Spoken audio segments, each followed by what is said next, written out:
भगवान श्री हरि की महती करुणा कृपा से श्रीमद् भागवत कथा के अंतर्गत प्रातः कालीन सत्संग में हम सब नाम महिमा पर चर्चा कर रहे हैं।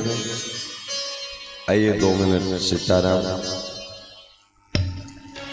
सीताराम जय सीताराम सीताराम जय सीताराम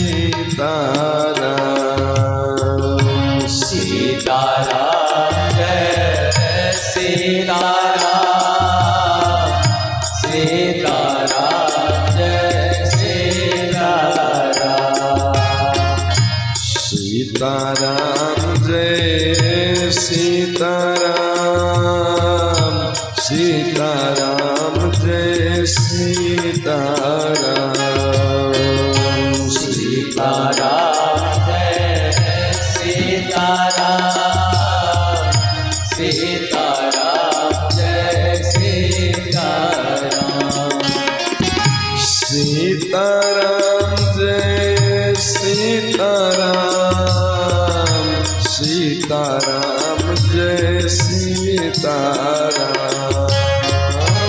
सीताराम जय सीताराम सीताराम जय सीताराम राधे श्याम जय राधे श्याम राधे श्याम जय राधे श्याम राधे श्याम जय राधे श्याम राधे श्याम जय राधे श्याम राधे श्याम जय राधे श्याम राधे श्याम जय राधे श्याम राधे श्याम जय राधे श्याम राधे श्याम जय राधे श्याम जय रघुनंदन जय सिया राम मुरली मनोहर राधे श्याम जय रघुनंदन जय सिया राम मुरली मनोहर राधे श्याम कमला बिमला मिथिला धाम अवध सरयो सीताराम कमला बिमला मिथिला धाम अवध सरयो सीताराम श्री राम जय राम जय जय राम श्री राम जय राम जय जय राम श्री राम जय राम जय जय राम श्री राम जय राम जय जय राम श्री राम जय राम जय जय राम रक्षा कीजिए हनुमान श्री राम जय राम जय जय राम रक्षा कीजिए हनुमान श्री राम जय राम जय जय राम संकट हरिए हनुमान श्री राम जय राम संकट हरिए हनुमान श्री राम जय राम जय जय राम कृपा करिए हनुमान श्री राम जय राम कृपा करिए हनुमान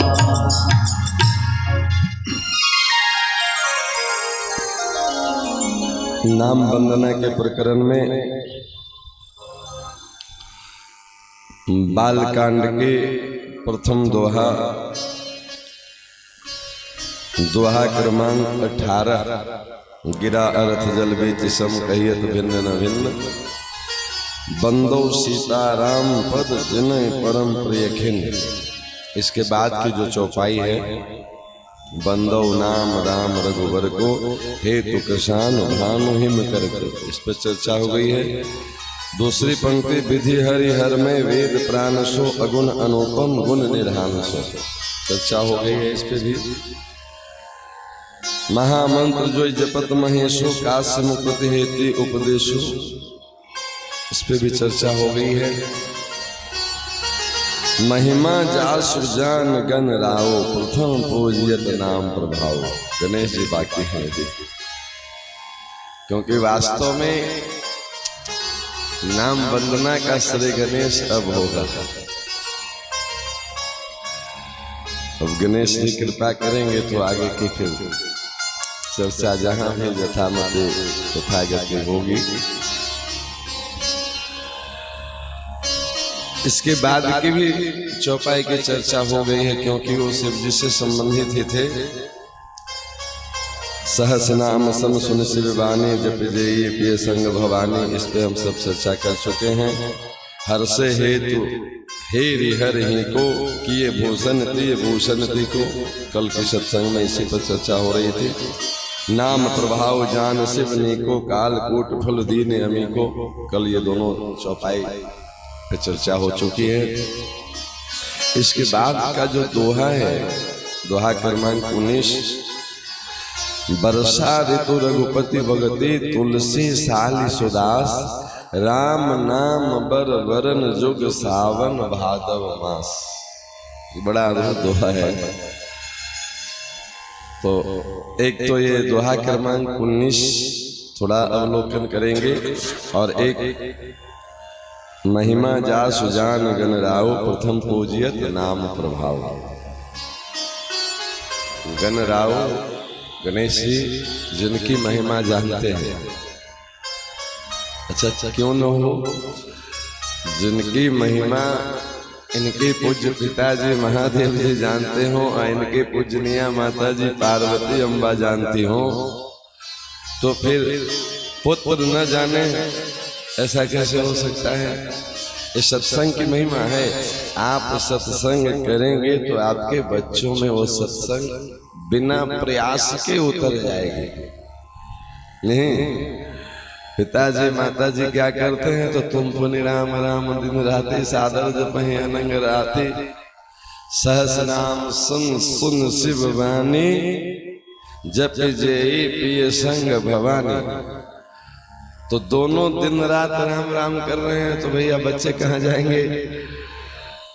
तो महिमा जा सुजान गण राव।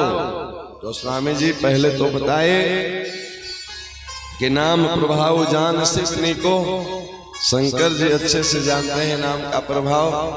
अब जब शंकर जी अच्छे से जानते हैं, तो गणेश जी भी अच्छे से ही जानेंगे।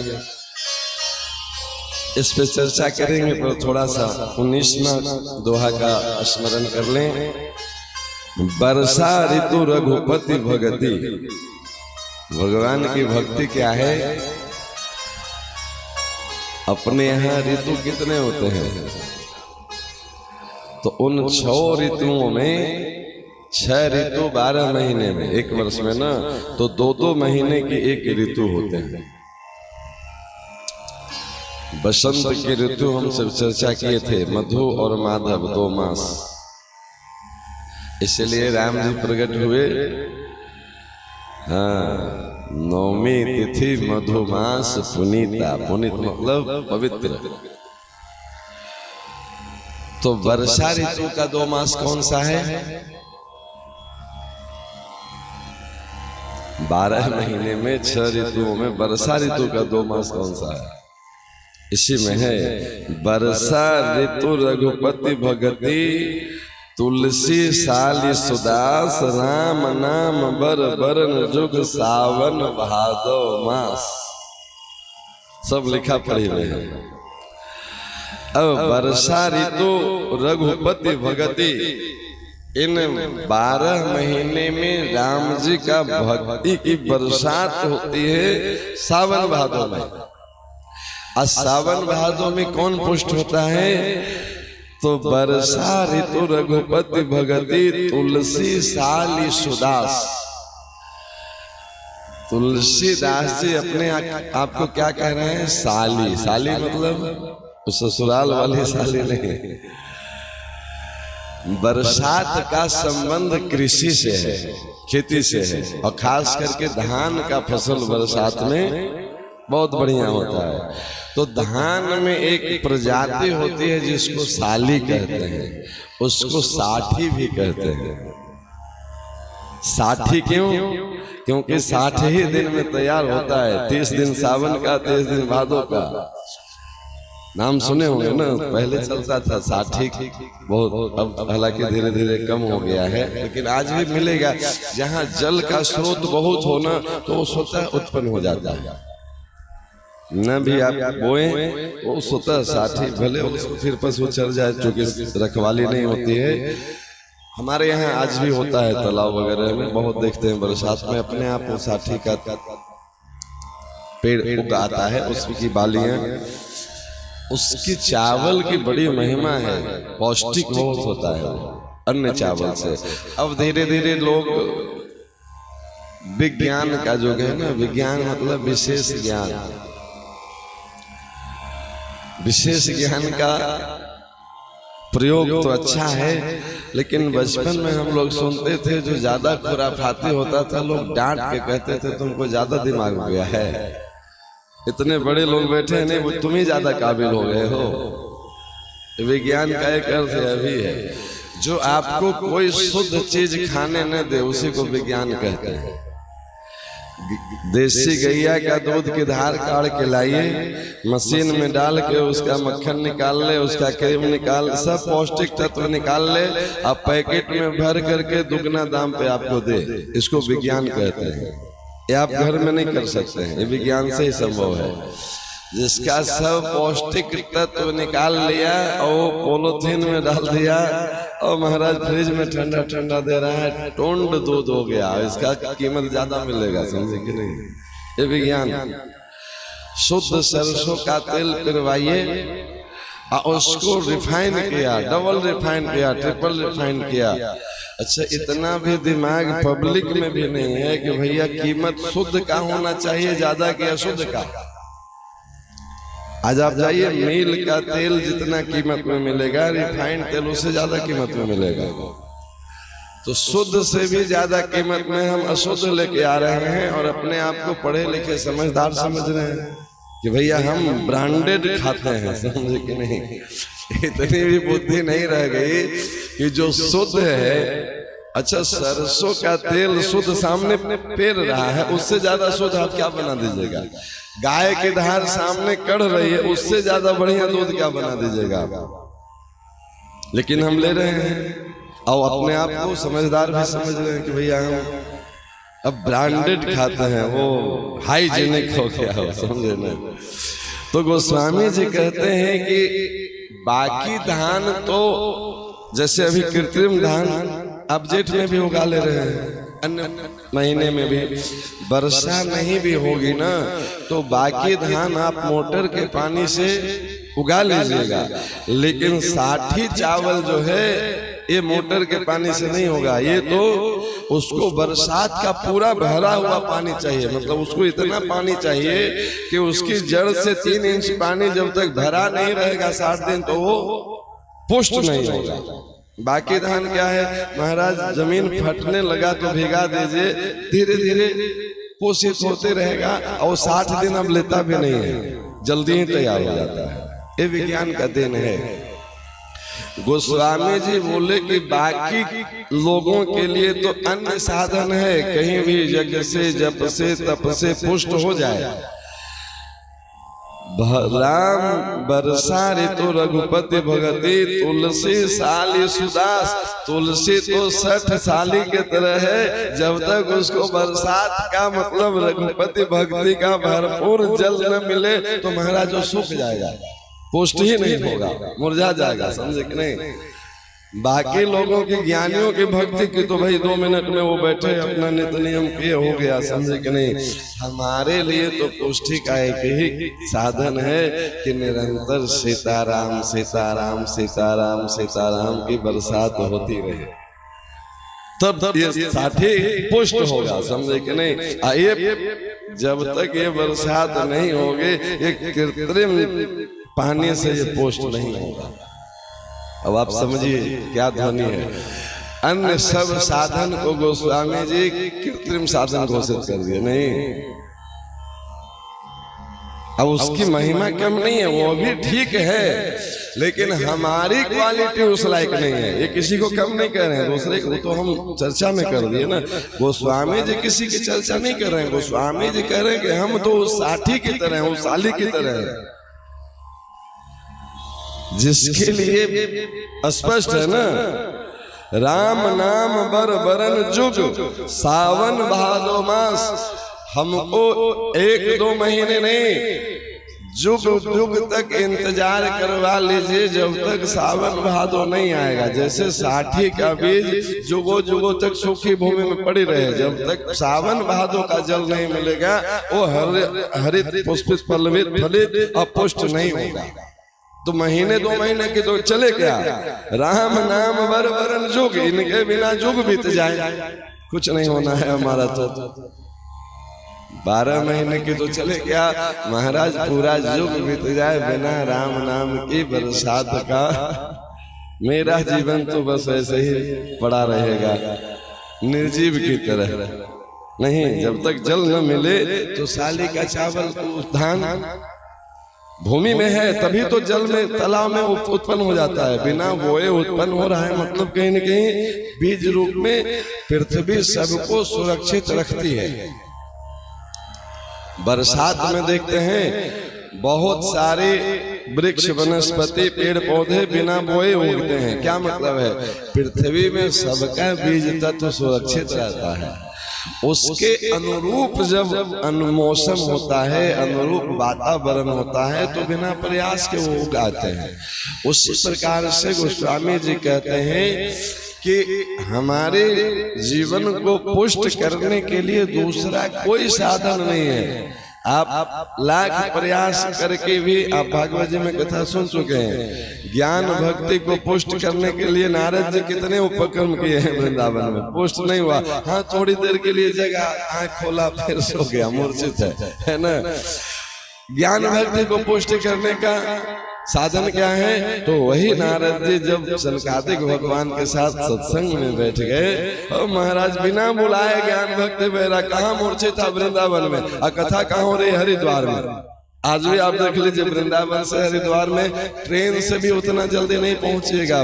महात्म की कथा हो रही है, और ढोलक झाल मंजीरा लेते भक्ति सुतो तरुणों गृहीत्वा, भक्ति सुत सहित पुत्र के सहित और तरुणों गृहीत्वा, जवान होकर के आगे।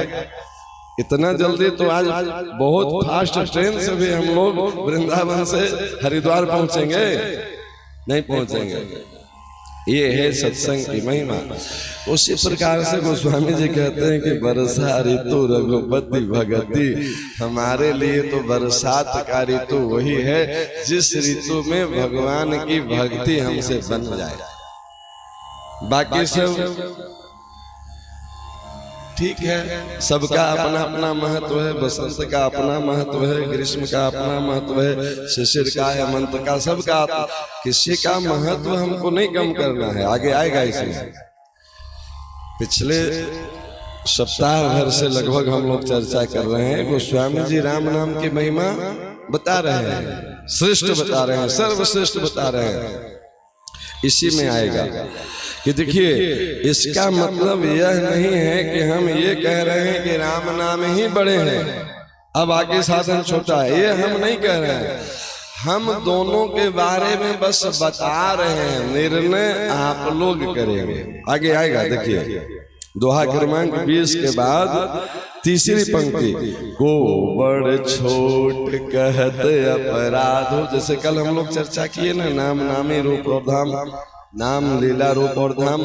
अब उसमें चर्चा हुई कि भैया सौलभ गुण दृष्टि से धाम सुलभ नहीं है। लीला सुलभ नहीं है, रूप सुलभ नहीं है, नाम सुलभ है।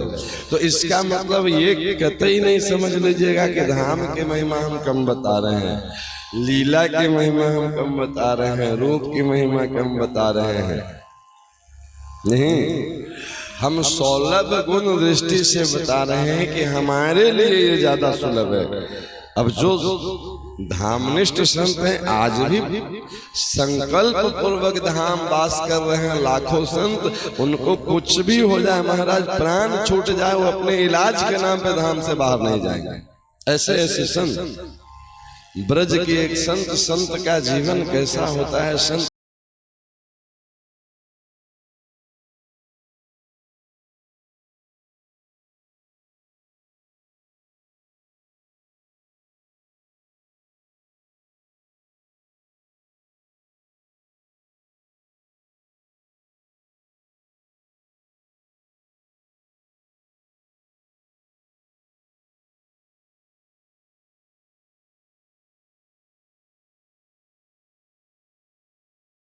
स्मरण प्रणाम करें। एक बहुत नामनिष्ठ धामनिष्ठ संत ब्रज में वास करते थे। प्रारब्ध बस या करुणा बस किसी का भोग वो स्वीकार कर लेते हैं, किसी का कल्याण करने के लिए। तो उनके पैरों में गलित कुष्ठ हो गया था, जिसमें बड़े बड़े कीड़े पड़ गए थे। अब महाराज संत की करुणा क्या होती है समझिए। उनके घाव से जो कीड़े निकल के बाहर गिर जाते थे, उसको वो अपने हाथों से उठा के फिर घाव में धर देते थे। लोग कहते थे महाराज ऐसा क्यों करते हैं? बोले कहाँ जाएगा ये, क्या खाएगा, मर जाएगा ये, इसको यही भोजन मिल रहा है, इसको यही रहने दो। अब बताइए, पैर में कीड़े पड़े हैं और वो इतने करुणा से भरे हुए हैं कि ये इस घाव से बाहर गिर जाएगा भूमि पे तो मर जाएगा, बेचारा जीव है, इसको कौन भोजन देगा, इसी में रहने दो। अब उनके शिष्य अनुयायी लोग थे, बड़े पीछे पड़े कि महाराज आपको हम हॉस्पिटल ले चलेंगे, इलाज करवाएंगे। अब पीछे ही पड़ गए। उन दिनों बैलगाड़ी का जमाना था, बैलगाड़ी लेके आगे महाराज बैठिए, आपको बड़ा हॉस्पिटल में ले जाएंगे। आगरा, वृंदावन के नजदीक बड़ा शहर है आगरा। अब वो धामनिष्ठ ऐसे संत के ब्रज से बाहर जाने का संकल्प नहीं है। अब चेला पीछे पड़े कि हम आपको बड़े हॉस्पिटल में ले जाएं। वो महाराज इतने नाराज हुए, बोले जो हमारा इलाज कराने हमको ले जाएगा उसका सर्वनाश हो जाएगा। अब महाराज कौन चेला को हिम्मत हो संत का श्राप सह करके उनका इलाज कराए? सब चेला भग गए। बोले जो हमारा इलाज करवाने ले जाएगा उसका सर्वनाश हो जाएगा। महाराज सर्वनाश कौन करवाया अपना?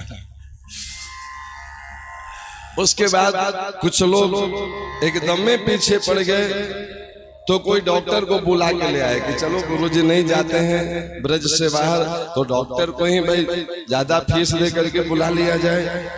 महाराज वहां भी वो इलाज के लिए तैयार नहीं हुए। वो जाके जमुना जी में प्रवेश कर गए इतना जल में, बोले हम बाहर ही नहीं निकलेंगे, यहीं सीताराम राधे श्याम करेंगे। 3 दिन 3 रात तक वो जमुना जी से बाहर ही नहीं निकले। लोग इंतजार करते रहे बाहर। और 3 दिन 3 रात बाद बड़े प्रार्थना लोग किए कि महाराज अब हम आपको कहीं नहीं ले जाएंगे, भूल हो गई, गलती हो गई, क्षमा करें, अब आपका इलाज भी नहीं करवाएंगे, नहीं अब तो बाहर तो आ जाइए। अब लोगों को लगने लगा कि महाराज ये शरीर अकड़ जाएगा, यही पधार जाएंगे। तो इलाज हो न हो, कम से कम ये आश्रम में विराजे तो।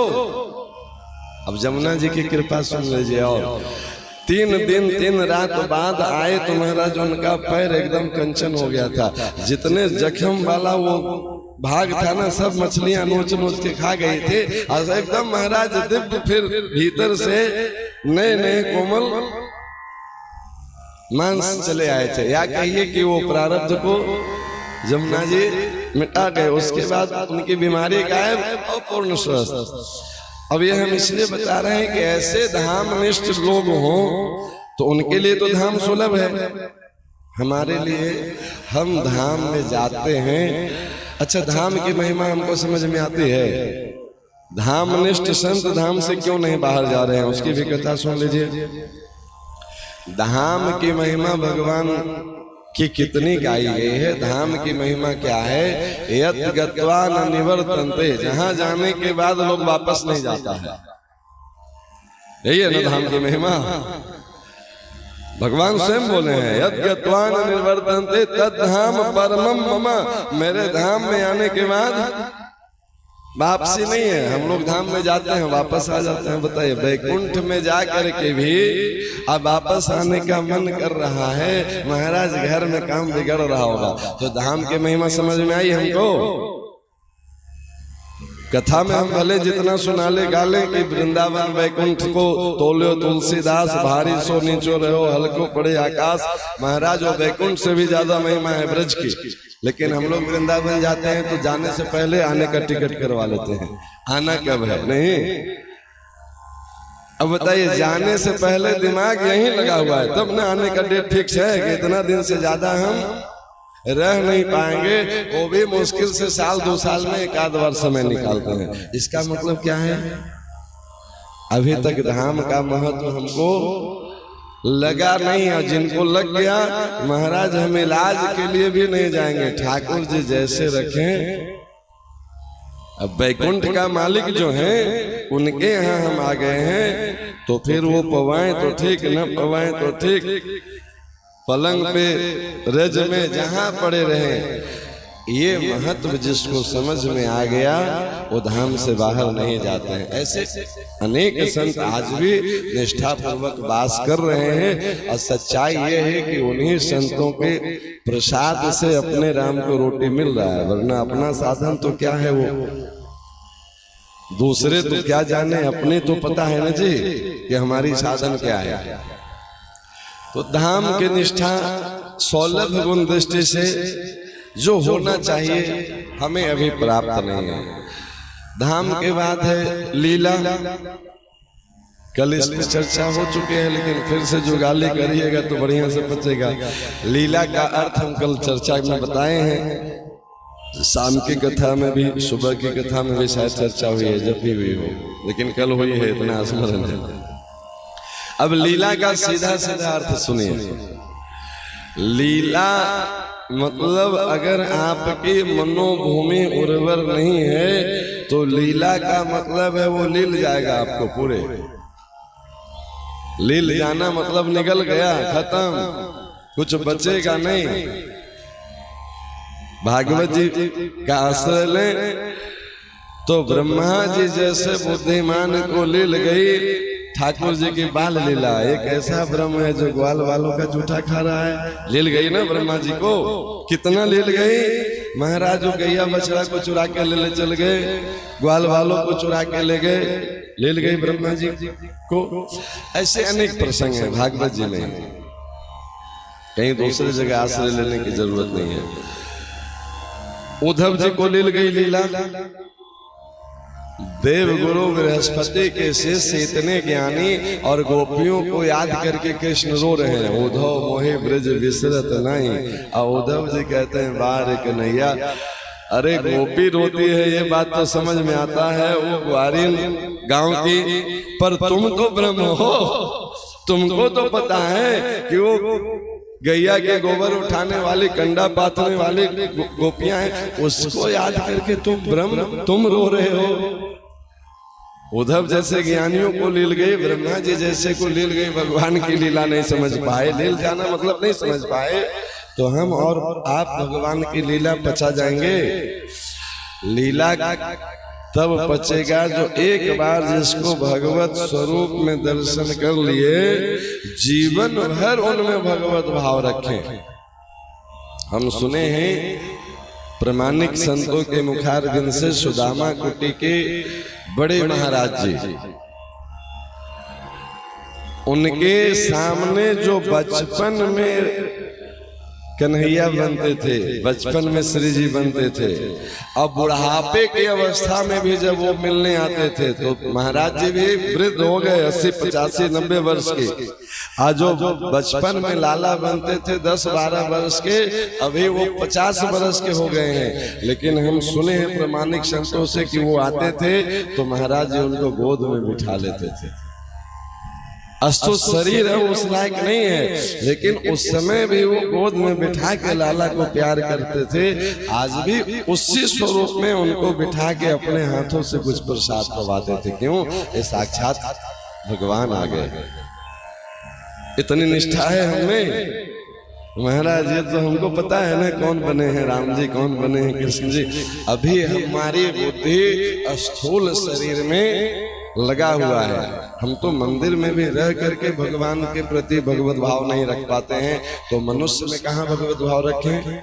इसलिए सुलभ गुण दृष्टि से लीला भी हमारे लिए उतना सुलभ नहीं है, क्योंकि कमी न धाम में है, न लीला में है, न रूप में है, न नाम में है। ये चारों में कोई भेद ही नहीं है, चारों में अभेद है। हमारी पात्रता अभी वैसी नहीं हुई है। स्वरूप की कल चर्चा की है। मम दर्शन फल परम अनुपा, जीव पाओ फल सहज स्वरूपा। भगवान के दर्शन हो जाए, इसका फल क्या है? निज स्वरूप की प्राप्ति हो जाना। निज स्वरूप की प्राप्ति किसे हुई? तो भागवत जी में देखिए प्रहलाद जी को हुई। निज स्वरूप की प्राप्ति हो गई तो उनको भगवान के सिवा कुछ दिखने ही नहीं लगा। कहाँ कहाँ दिखा? महाराज हाथी से कुचलवाया जा रहा है, हाथी में भगवान। पहाड़ से गिराया जा रहा है, पहाड़ में भगवान। होलिका आग में लेके बैठ गई, आग में भगवान। तलवार गदा लेके सामने है हिरण के, उसमें भगवान। महाराज भगवत भाव के सिवा प्रहलाद जी को कुछ दिख नहीं रहा है, क्योंकि अहम ब्रह्मास्मि के भाव तक वो पहुंच गए हैं कि जो ब्रह्म है वही हम है। सोहम शिवोहम सच्चिदानंदोहम सोहम, जो वो है वही हम है, उनके सिवा कुछ है नहीं। भागवत जी स्वयं कह रहे हैं अहमे वासमे भागरे नान्य सत्परम, कुछ है ही नहीं। एक को हम बहुश्यामी के रूप में हमारे प्रभु ही लीला कर रहे हैं। अब कल ही नाम महिमा में सुने हैं शंकर जी विस्मान कर रहे हैं और देख के मुस्कुरा रहे हैं कि प्रभु इस रूप में भी आप आ गए। अब बताइए इस रूप में रूपा शक्ति है हमारे अंदर? नहीं है। हम जैसों के लिए भगवान नाम ही एक आश्रय है। यही गोस्वामी जी कह रहे हैं कि हमारे लिए तो भैया राम नाम की 2 बूंद गिरते रहे, इसी से हम पुष्ट रहेंगे। नहीं, एकदम झमाझम बरसात, निरंतर नाम चल रहा है। 2 बूंद जब इच्छा हो, धोखे से भी राम राम ऐसा हो गया, 2 बूंद मिल गया, सीताराम हो गया, ऐ सीताराम इधर आओ, 2 बूंद मिल गया। एकदम झमाझम वाली बरसात तो क्या कहना। फिर तो हर समय नित्य निरंतर चलते फिरते उठते बैठते सोते जागते भगवान नाम सीताराम राधे श्याम राधे राधे जो दे दिया गया है गुरु कृपा से हमें पकड़ लीजिए तो समझिए कि एकदम सावन भादो मास फिर आपकी साथी साली जो है सो एकदम हरा भरा रहेगा और महाराज पुष्ट रहेगा। और जो अपने पुष्ट होगा वो दूसरों को भी पुष्ट कर देगा। वैसे संतों के पास बैठिए कल्याण, कुछ करना नहीं है, बैठिए और कल्याण। संतों की इतनी कितनी महिमा क्यों है? वृंदावन में 3 व्यास हुए जिनको हरित्रयी कहा जाता है। तीनों भगवत पार्षद हैं। एक स्थान पे हम लोग अभी दर्शन करके आए, महाप्रभु हित हरिवंश जो वंशी के अवतार हैं। बगल में ही स्वामी हरिदास जी जो बिहारी जी को प्रकट किए निधिवन राज में, और एक हैं श्री हरे राम व्यास जी। आप लोग नाम नहीं सुने होंगे पर ये तीनों हरित्रयी। हरे राम जी व्यास, इनका पूर्व का नाम है हरे राम शुक्ल। व्यास की उपाधि इनको काशी विद्वत परिषद ने दिया था। क्यों? इतने उद्भत विद्वान थे कि काशी के विद्वानों ने इनको कहा कि महर्षि वेद व्यास जी के बाद इस धरती पे अगर कोई ज्ञानी हो तो हरे राम व्यास जी जैसा एक उपाधि दी गई है। तो हरे राम शुक्ल से वो हरे राम व्यास जी के नाम से प्रसिद्ध हुए। कितने विद्वान थे, थोड़ा सा चरित्र सुनिएगा तो बहुत आनंद आएगा। उनका चरित्र बड़ा अद्भुत है। इतने विद्वान थे कि महाराज बैलगाड़ी में भर भर के पोथी चलती थी साथ में, और कोई शास्त्रार्थ करने वाला उस समय उनके सामने आ जाए तो वो टिकता नहीं था। आप ऐसे समझिए कि पूरे भारतवर्ष के सभी विद्वानों को वो परास्त कर चुके थे। एकदम एक छत्र निष्कलंक विद्वान थे। निष्कलंक मतलब कोई उनमें कमी आज तक निकाल ही नहीं पाया कि इसका जवाब नहीं दे पाए या ये नहीं जानते हैं। आप समझिए, उन हरिराम व्यास जी को किसी ने बहका दिया या कहिए भगवान लीला कर गए। बोले देखो, जहां तहां विद्वानों को शास्त्रार्थ में परास्त करके क्या मिलेगा? विद्वानों की नगरी, विद्वानों का गढ़ है काशी। एक बार काशी विजय कर लो तब तुम विश्व विजय माने जाओगे। अब जो काशी विद्वत परिषद उनको हरे राम व्यास की उपाधि दिया था, उसी काशी की ओर चले, वृंदावन से। वृंदावन से नहीं, अपने घर से। वृंदावन तो बाद में गए, अपने घर से वो काशी की ओर चले कि काशी के विद्वानों को परास्त करेंगे, विद्वत परिषद को ललकारेंगे कि भैया आप तुम शास्त्रार्थ करो। अब उनका पराक्रम ऐसा कि काशी के विद्वान भी सब घबरा गए कि भैया इनसे कौन शास्त्रार्थ करे। वास्तव में उनके ज्ञान से लोग परिचित थे। तो सब काशी के विद्वान हाथ जोड़ करके विश्वनाथ के दरबार में गए कि बाबा अब काशी तो आपकी है, हम तो आपके जूठन से पलते हैं।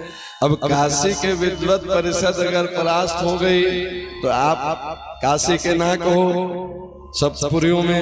ये तो अब आपकी चरणों में हम समर्पित करते हैं कि हरे राम व्यास जी को आप संभालो, हम उनसे शास्त्रार्थ नहीं कर पाएंगे। बाबा ने स्वीकार किया निमंत्रण विद्वानों का। हरि राम व्यास जी आए काशी, और बाबा विश्वनाथ एक वृद्ध ब्राह्मण के रूप में उनके सामने प्रकट हो गए। दंडवत प्रणाम किए। महाराज आप तो बहुत बड़े विद्वान हैं, कई बैलगाड़ियों में पोथी पत्र, वो इसलिए ना कि उदाहरण के लिए प्रस्तुत करना पड़ता था कि किस ग्रंथ से हम बोल रहे हैं, मन मुखी नहीं, वो सब उद्धृत करना पड़ता था ना शास्त्रार्थ में, तो वो सब साथ में चलते थे। महाराज आप बड़े विद्वान हैं, हम तो अनपढ़ साधु हैं, पढ़े लिखे हैं नहीं, बस राम राम करते हैं। अच्छा शंकर जी झूठ नहीं बोल रहे हैं, किस स्कूल में पढ़ने गए हैं? राम राम करते हैं। बोले हम बस पढ़े लिखे नहीं हैं, राम राम करते हैं। आप जैसे विद्वान को देख करके हमारे मन में भी भाव जग रहा है कि हम भी कुछ पढ़ लिख लें, आपकी कृपा हो जाए तो हम कुछ पूछना चाहते हैं, कुछ जिज्ञासा है, आप कृपा करें तो कुछ बताएं हमें भी। हाँ पूछिए, अब विद्वान तो थे ही, जो आप पूछिएगा। महाराज ये बताइए, सब पढ़ाई का फल क्या है? खूब हम पढ़ लें उसका फल क्या है? तो पंडित जी बोले ज्ञान की प्राप्ति। पढ़ लिखे लोग तो ज्ञानी हो जाओगे, यही तो होगा ना, ज्ञान की प्राप्ति। शंकर जी बोले कि ज्ञान का फल क्या है? सिर्फ सर्टिफिकेट मिलेगा कि और कुछ मिलेगा? बोले ज्ञान का फल ये है अपने निज स्वरूप की प्राप्ति। जीव पाव फल सहज स्वरूपा, मतलब हम भगवान के अभिन्न हैं, नहीं ईश्वर अंश जीव अविनाशी, इस स्वरूप की प्राप्ति। तो तीसरा सवाल शंकर जी बोल रहे कि तो आप तो बहुत विद्वान हैं, आपके पास ज्ञान भी है, तो क्या आपको अपने स्वरूप की प्राप्ति हो गई है? अब महाराज फंसे हरे राम व्यास जी। अगर हमको अपने स्वरूप की प्राप्ति हो जाए तो सिया राम में सब जग जाने करो प्रणाम, जोर जुग पानी। महाराज अगर आपको ब्रह्म की स्वरूप समझ में आ गया हो तो आपके इतने ग्रंथ में कहीं न कहीं लिखा होगा, हम पढ़े तो नहीं, हम संतों से सुने हैं कि विद्वान ब्राह्मणों का अपमान कर देना, तिरस्कार कर देना ही उसकी हत्या करना है। भागवत जी में भी आता है, अश्वत्थामा की चोटी काट करके अर्जुन छोड़ दिया, भगवान बोले कि ये मरा हुआ अब माना जाएगा। बोले किसी विद्वान ब्राह्मण का अपमान कर दिए तो आपको ब्रह्म हत्या का पाप लगेगा। ब्राह्मण की हत्या कर दिए ना, ब्रह्म हत्या का पाप लगता है। और हमने सुना है कि आप कितने विद्वान ब्राह्मणों को शास्त्रार्थ में परास्त किए, तो जो परास्त हुआ तो अपमानित ही हुआ एक तरह से कि भाई अब ये बहुत बड़े विद्वान नहीं है, ये झूठ मूठ के सेखी बगाड़ते थे।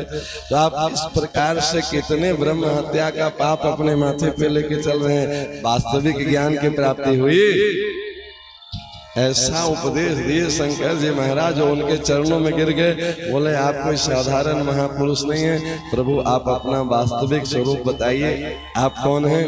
महादेव जी प्रकट हुए, बोले अरे ये सब नाटक जितना होना था हो गया, तुम विशाखा सखी के अवतार हो, तुम वृंदावन जाओ, वहां बैठ करके भजन करो लाला के चरणों में, यही तुम्हारा वास्तविक स्वरूप है। हरे राम व्यास जी के लिए कहा गया है, व्यास महलन लिए पीक खड़े पीक दाने। विशाखा सखी है ना, तो वहां निभृत निकुंज में प्रिया प्रीतम जब वीरी का चरवन करते हैं तो उसका उच्छिष्ट फेंकने के लिए विशाखा सखी पीक दाने लेकर खड़ी रहती है। वो विशाखा सखी, अब देखिए काशी में आए और काशी में भगवान राम राम का उपदेश करते हैं, लेकिन उसी काशी में हरि राम व्यास जी को बताए कि तुम जाकर के वृंदावन में प्रिया प्रीतम जुगल सरकार श्यामा श्याम की उपासना करो, क्योंकि वही तुम्हारा वास्तविक स्वरूप है। यहां से जा करके वृंदावन में झगड़ा किए हैं महाराजों श्यामा श्याम से। पता है झगड़ा क्या है? जब महादेव जी बताए कि तुम विशाखा सखी के अवतार हो, तो उनको लगा कि जब हम विशाखा सखी हैं तो आखिर हमको निवृत्त निकुंज से सरकार धरती पे क्यों भेजे। मतलब हमसे लगता है कि बहुत बहुत बहुत भारी नाराज है, नारुष्ट है। नहीं, तो व्यास जी जा करके श्याम सुंदर से बोले कि अच्छा अब हम समझ गए कि आप हमसे नाराज क्यों हैं। क्यों, क्या समझ गए?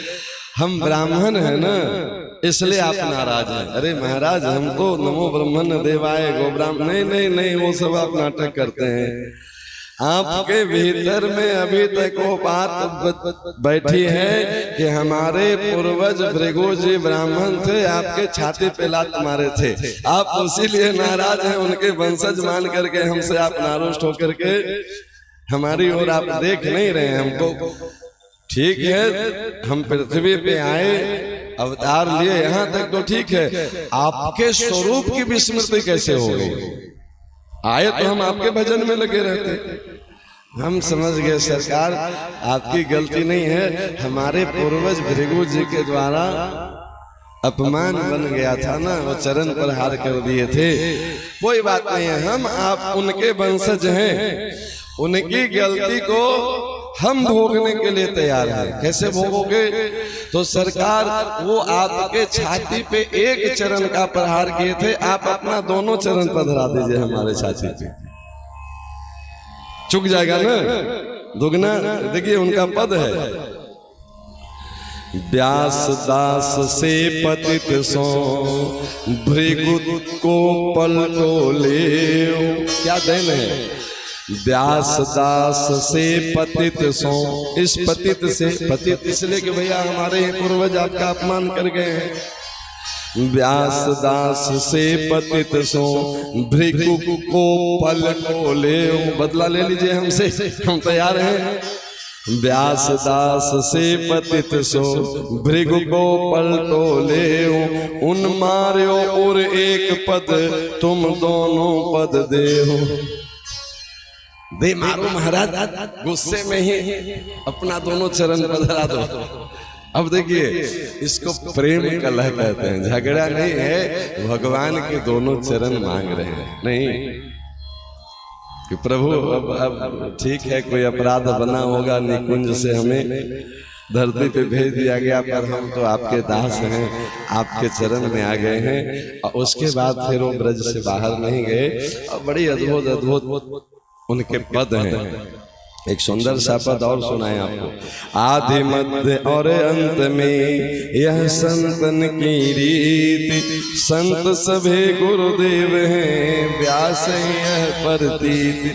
फिर वो ब्राह्मणों का अपमान नहीं करने लगे। महाराज सब पोथी पत्र वहीं काशी जी में विसर्जित कर दिए। फिर क्या बोले? संत सभे गुरुदेव हैं, व्यास यह प्रतीति। अब तो सब संतों में हम गुरु भाव रख करके उनका आदर करेंगे, उनसे हम कुछ ज्ञान लेंगे, उनका जूठन पाएंगे। अब देखिए, विश्वनाथ का दर्शन का फल मिल गया ना उनको? दर्शन का फल मिला कि नहीं मिला? मम दर्शन कर फल परम अनूपा, जीव पाव निज स्वरूप। बताइए, बाबा विश्वनाथ दर्शन दिए और इसका फल हरि राम व्यास जी को मिल गया। कहने को हम भी कह सकते हैं कि हम रोज जाते हैं विश्वनाथ जी का दर्शन करने, अभी हमें फल प्राप्ति हुई है? नहीं हुई है। हाँ, इस उम्मीद में हम लगे हैं कि चलिए विश्वनाथ जी कृपा करें, कभी न कभी हमें भी वो प्रसाद मिल जाए। तो इसलिए गोस्वामी जी पंक्ति इसलिए उद्धृत करना था कि दर्शन का फल कैसे मिलता है। आए थे हराने के लिए। अच्छा, हराने के बाद क्या होता? जीत का अहंकार ही तो मत्थे बढ़ते न जी, और क्या मिलना था? तो मान प्रतिष्ठा पद बड़ाई ये लौकिक वस्तु ही है ना, पारलौकिक तो है नहीं। आज है कल नहीं, जब तक शरीर है तब तक हम इसको अहंकार को ढोएं, शरीर गया सब गया। तो ये है दर्शन का लाभ। हम लोग इस प्रकार से दर्शन के अभी योग्य नहीं है। इसलिए गोस्वामी जी कहते हैं कि हम जो है सो न तो नाम को ज्यादा बता रहे हैं, न नामी को ज्यादा बता रहे हैं। कोई कम बेसी नहीं। को बड़ छोट कहते अपराध हो। हम किनको बड़ा कहें, किनको छोटा कहें, अपराध बन जाएगा। जो राम जी हैं वही राम जी के नाम है, दोनों में भेद नहीं है। लेकिन को बड़ छोट कहते अपराध हो, सुन गुण भेद समुझे साधो।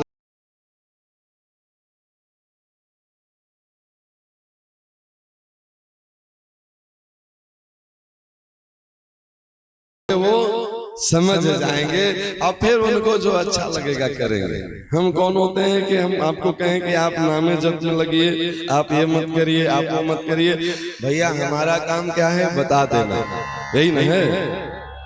अब आप सज्जन एक थर्मामीटर डाल दिए, बुखार आता है तो थर्मामीटर लगाते हैं ना। हृदय में भक्ति है कि नहीं है, इसका थर्मामीटर लगाए। पंक्ति पकड़िए। सुन गुण भेद समझ है साधु। ये समझ, एक सुनने के बाद जो समझ के नाम जप में लग जाए वही साधु नहीं, या फिर जो साधु होंगे वो समझ के लग जाएंगे, जो लगे होंगे वो समझ जाएंगे, या जो समझ जाएंगे वो लग जाएंगे, वही ना साधु। बाकी रूप बना के अपने राम जैसा पेट भरने वाले कहां से साधु जी? अब भले भेंट विदाई पा करके जो है सो खुश हो जाएं। गोस्वामी जी तो यही न कह रहे हैं कि या तो ये बात सुन करके वो समझ जाएंगे। लिखा है सुन गुणी भेद, ये गुण और भेद को समझ करके सुन करके समुझे साधु। जो समझ जाए वो साधु, या जो समझ के लग जाए वो साधु। तो मतलब जो साधु होंगे वो समझेंगे, और जो समझ के लग जाएंगे वो साधु हो जाएंगे। नहीं होंगे तो एकदम क्लियर है ना, कहीं कोई दिक्कत इसमें तो नहीं होनी चाहिए। अब आइए गणेश जी की शरण में चलें, क्योंकि वास्तव में अब जो है सो श्री गणेश हो रहा है नाम महिमा की। इसलिए उनको हम प्रणाम करके रखे हैं इतना दिन से कि प्रभु अगली सत्संग के श्री गणेश अब कर रहे हैं, आप कृपा कर दीजिएगा, इन लोगों को सद्बुद्धि दीजिएगा तो पूरा करवाते हैं। दिव्य दिव्य संत सामने विराजते हैं तो महाराज हमको हिम्मत आती है कुछ कह सुन लेते हैं, वरना अपने राम तो खा पी के तान दुपट्टा सोने वाले हैं। अब बड़ा सुंदर पंक्ति है, महिमा जासु जान गणराओ प्रथम पूजयत नाम प्रभाव। गणेश जी की प्रथम पूजा होती है किससे? नाम प्रभाव से, राम नाम के प्रभाव से गणेश जी प्रथम पूज्य हो गए। पृथ्वी पे नहीं, पूरे ब्रह्मांड में गणों के ईश हो गए। गण कितने प्रकार के हैं? अब इसकी भी बहुत अद्भुत अद्भुत कथा है। रुद्रगण, पितृगण, देवगण, बहुत प्रकार के गण हैं। गण का सीधा सीधा अर्थ समूह। तो पूरे ब्रह्मांड में जितने लोग हैं, चाहे वो सामान्य जीव हो या देव कोटि के जीव हो, पितृ कोटि के जीव हो, सब में प्रथम पूज्य गणेश जी हुए। कैसे? महिमा जासु जान गणराओ। गणेश जी राम नाम की महिमा जान लिए तो प्रथम पूजयत नाम प्रभाव। तो नाम महाराज के प्रभाव से वो प्रथम पूज्य बन गए। आज भी कहीं कोई काम महाराज श्री गणेश करिए नहीं, बारात कितनों जोर की आई है, दूल्हा तब तक भीतर नहीं प्रवेश करेगा जब तक द्वार पे गणेश पूजा नहीं हो जाए। नहीं, ये नहीं कि महाराज 200 किलोमीटर से चल के आए हैं, पहले जरा आंगन में बिठा के जलपान करा दें सोफे पे, फिर नहीं नहीं, दरवाजे पे रुको, पहले गणेश पूजा उसके बाद पेट पूजा। तो ये हुआ कैसे? इसकी कथा बहुत संक्षेप में, क्योंकि समय तो लगभग इतना जल्दी 1 घंटा पूरा हो जाता है महाराज, पता ही नहीं चलता है। लेकिन फिर भी कथा का क्रीम तो मिल ही जाएगा ठाकुर जी की कृपा से। जब भगवान एक घोषणा किए कि प्रथम पूजा किसकी हो, इसका एक प्रतियोगिता आयोजित किया गया। उसकी मानक ये रखा गया कि जो पूरे पृथ्वी की परिक्रमा करके सबसे पहले दौड़ होती है ना, तो उसमें सब चलेंगे यहाँ से एक ही समय पे, और जो सबसे पहले लक्ष्य तक पहुंच जाएं वो विजयी घोषित होते हैं। उनको फिर पुरस्कार मिलता है, उनको फिर सर्टिफिकेट, वो फिर सब दिन उस ओलंपिक के विजेता कहे जाते हैं। नहीं, मानक ये तय किया गया कि सब चलेंगे यहीं से, अब पूरे पृथ्वी के परिक्रमा करके यहाँ जो सबसे पहले पहुंच जाएं वो प्रथम पूज्य होंगे। तो सब देवता अपने अपने वाहन को संवारने लगे कि भैया तैयार हो जाओ, कमर कस लो। अच्छा, प्रथम पूज्य किसको नहीं बनना है? सब चाहते हैं आज भी कि प्रथम पूजा। हम सभा में गए, अब मुख्य अतिथि हम ही थे। मामूली गौरव की बात होता है। अब पूरे ब्रह्मांड का पूज्य होना है, वो भी प्रथम पूज्य होना है, तो मेहनत तो करना चाहिए। सब अपनी अपनी वाहन को संवार रहे थे। गणेश जी बोले कि इस प्रतियोगिता में शामिल होना ही मूर्खता है, क्योंकि हमारे लिए प्रतियोगिता ही नहीं है। एक तो हमारा शरीर ही देख लो, लंबोदरम मोदकम प्रिय, लड्डू खा खा के महाराज। अब आज भी देख लिए, जो बहुत मोटे तगड़े लोग होते हैं ना, उनको बहुत चलने दौड़ने में रुचि नहीं होती है। अच्छा, जो दौड़ने वाले होते हैं वो मोटे थोड़े होंगे। अब बिना दौड़े पृथ्वी की परिक्रमा लगेगी नहीं। तो गणेश जी बोले कि हमारा शरीर तो देख ही रहे हो, तो शरीर से तो हम दौड़ नहीं सकते हैं, वाहन को और देख लो। अब महाराज कोई उड़ के पहुंच जाएंगे, कोई घोड़े को दौड़ा लेंगे, कोई मेरा चूहा कितना दौड़ेगा। सब देवताओं का वाहन देख लीजिए, तो कोई हंस पे है, कोई गरुड़ पे है, कोई हाथी पे है, कोई घोड़े पे है, कोई शेर पे है। गणेश जी तो न शरीर से हम पहुंच पाएंगे दौड़ करके, अन्य वाहन पे हम भरोसा कर सकते हैं। अब बेचारे चूहे को हम चाहे जितना भी चाबुक मार ले, आज भी देखिए कोई भी गाड़ी बनती है तो बनाने वाला इंजीनियर उसका मैक्सिमम स्पीड तय कर देता है कि आप इसको चाहे जितना एक्सीलेटर मार लीजिए, इससे ज्यादा यह भागेगा नहीं।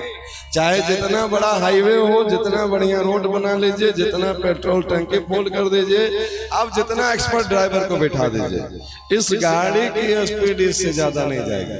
और उसमें मीटर और लगा देता है कि भैया मीटर देखते रहना, इससे ज्यादा उसमें भी यहाँ तक जाइएगा तो नॉर्मल, इससे जाइएगा तो खतरे का निशान, फिर लाल निशान दे देता है कि फिर अब आपकी जिम्मेवारी है, ये मत कहिएगा कि गाड़ी बनाने वाला फंसा दिया। हम बता दे रहे हैं वो इमरजेंसी के लिए, एक्सपर्ट लोगों के लिए वो स्पीड है, सबके लिए अलग सीमा तय की गई है। तो भगवान चूहा को भी बनाए होंगे तो उसका भी स्पीड तय किए होंगे। और गणेश जी को वही मिला है। गणेश जी बोले कि भैया ठीक है, जिसको पुजवाना है पुजवाओ, अपने को तो लड्डू खाने को ऐसे भी मिल जाता है। ऐसे भी मतलब पिताजी की कृपा से आज भी आप देख लीजिए शिव मंदिर में गणेश जी बैठे हैं तो लोग जा रहे हैं शिव जी की पूजा करने, तो गणेश जी को भी मिल जाता है कि नहीं मिल जाता है। नाम क्या है? शिव मंदिर, पूजा हो रही है कि नहीं गणेश जी की। बोले अपने को तो बस पिताजी के चरणों में बैठे रहना है, जो मिले लड्डू पूड़ी खाओ। ये प्रतियोगिता सब सामर्थ्यवानों की प्रतियोगिता है, लेकिन प्रभु की माया अद्भुत होती है। देव ऋषि नारद जी आए, बोले गणेश जी सब जा रहे हैं, आप क्यों नहीं जा रहे हैं? बोले नारद जी आपको पता ही है कि हम कितने स्पीड से दौड़ सकते हैं और हमारा वाहन कितना स्पीड से दौड़ सकता है। नारद जी बोले अरे गणेश जी आप समझ नहीं रहे हैं प्रभु की लीला। क्या प्रभु की लीला है? बोले ये देवता पृथ्वी की परिक्रमा लगाएंगे। देखिए गुरु की कृपा क्या होती है। नारद जी गुरु हैं, अभी सुने ना, संत सभी गुरुदेव हैं, व्यास हैं प्रतीति। और नारद जी संत हैं कि नहीं है? भागवत जी में है सूत सौनक संवाद जो नैमिषारण्य में चला है, तो सौनक जी के कोई दीक्षा गुरु नहीं है सूत जी, लेकिन बार बार गुरुदेव आप ये बताइए, आप ये बताइए, जहां से हमें जीवन के लिए कल्याणकारी ज्ञान मिल रहा है वो गुरु जी। भागवत जी में दत्तात्रेय भगवान 24 गुरु बनाए, कहाँ कहाँ तो महाराज अजगर को गुरु बनाए, वैश्या को गुरु बनाए, कन्या को, अब सबकी अलग अलग चर्चा है। तो नारद जी गुरु रूप में प्रकट हुए, और गुरु चाह ले तो फिर हम लोग विनोद में कहते हैं गुरु मेहरबान तो चेला पहलवान, फिर कुछ नहीं, कोई चिंता नहीं है। नारद जी बोले ये सब जो है सो तेज स्पीड वाले वाहन ले लेके और शक्तिशाली देवता लोग जितने देर में पृथ्वी की परिक्रमा करेंगे उसके 100वें हिस्से में आप पूरे ब्रह्मांड की परिक्रमा कर ले, हमारे पास वैसा मंत्र है। अरे महाराज तब फिर क्या कहना बताइए। गुरु जी अगर कृपा कर रहे हो तो शिष्य को कृपा ले लेना चाहिए। नारद जी बोले कि एक स्वच्छ शिला पे उसको अमनिया करिए, धोइए, और उस पे सुंदर केसर से, मल्यागिरी चंदन से बस राम लिख दीजिए। आप बड़े भाव से आप श्री राम जय जय राम, श्री राम जय जय राम, श्री राम जय जय राम करते करते प्रदक्षिणा कर लीजिए। पूरे ब्रह्मांड की प्रदक्षिणा मान ली जाएगी, क्योंकि पूरे ब्रह्मांड में राम जी के अलावा और है क्या? कुछ है? महाराज आप ही तो कहें हमें बार समय बागरे, जब कुछ नहीं था हम ही थे और हमारे मन में इच्छा हुई एक हम बहुत श्यामी, तो अपने आप को ही प्रकट कर दिए हैं। तो जब अपने आप को ही आप प्रकट किए हैं तो आपके अलावा और कुछ है ब्रह्मांड में? तो हम फिर पूरे ब्रह्मांड की परिक्रमा करने क्यों जाएं? आप ही हैं। अभी आप सुन रहे हैं कल से नाम महिमा 8 दिनों से, कल सामने भी चर्चा हुई थी कि पूरे अक्षरों में नेत्र कौन है? इसी में लिखा हुआ है, आखर मधुर मनोहर दो, बरन बिलोचन जन जिय जो। ये लोचन है दोनों, कौन? आखर मधुर मनोहर दो, पूरे वर्ण में बरन बिलोचन, पूरे वर्णों का लोचन, ये दो अक्षर। इस पे चर्चा कल शाम की कथा में हो चुके हैं विस्तार से। दोहा क्रमांक 19 बालकांड के बाद पहला ही पंक्ति है, आखर मधुर मनोहर दो, बरन बिलोचन जन जिए जो।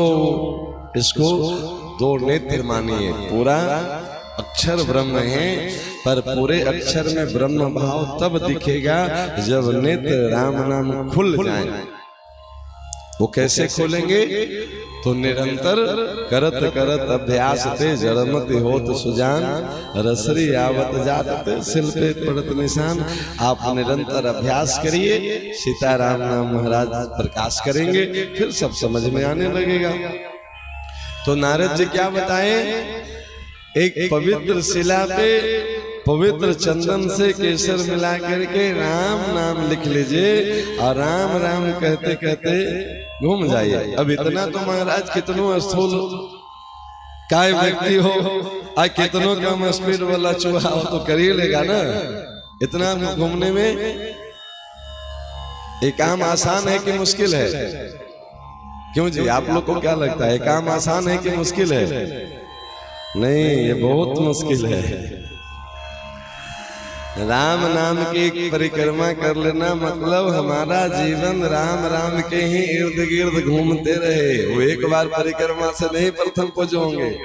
और ये गणेश जी के लिए नहीं कहा जा रहा है, हम आप सब के लिए कहा जा रहा है।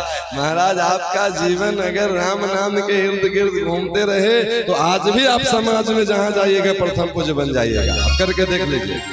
संतों की महिमा है कि नहीं है? क्यों है? नाम महाराज की कृपा से है कि उनके ऐश्वर्य गुण से है। बताइए, ये सब विधि बताया गया है। देखने में लगता है बहुत आसान है आसान ही, हम लोग उसको कठिन मान लिए हैं। आप अपने हृदय की शिला पे राम नाम लिख लीजिए। शिला क्यों बताया जा रहा है? हमारा हृदय है वो पत्थर हृदय है, समझे कि नहीं? महाराज इतनी महिमा सुनते हैं और फिर भी राम नाम नहीं करते हैं, कृष्ण नाम नहीं जपते हैं, तो ये हृदय पत्थर हृदय है कि नहीं है? इसको सुंदर मल्यागिरी से लिखना है। मल्यागिरी क्या है? गुरु वाणी में ही वो सुबास है, वही चंदन है। मल्यागिरी कहाँ प्रकट होता है? किसी वन में। गुरु वाणी कहाँ से मिलेगा? वन मतलब वृंदावन। जो वन रुचे तो बसो वृंदावन। वन मतलब जंगल नहीं, वन मतलब वृंदावन।